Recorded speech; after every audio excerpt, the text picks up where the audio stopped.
Ciao a tutti! Davanti a me ho un Vivo V60 e voglio mostrarvi come reimpostare le preferenze delle app su questo dispositivo.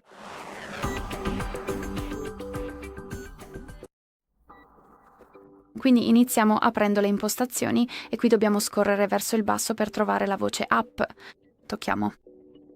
Poi tocchiamo su Vedi tutte le 73 app, ovviamente 73 nel mio caso, e tocchiamo l'icona con i 3 puntini nell'angolo in alto a destra. Poi tocchiamo su Reimposta preferenze app e qui il dispositivo ti informa su cosa verrà effettivamente reimpostato, quindi tra le altre cose anche le notifiche delle app disabilitate e qualsiasi restrizione dei permessi. Inoltre non preoccuparti, non perderai nessun dato delle app, quindi semplicemente tocca su Reimposta e fondamentalmente è tutto qui. Perfetto.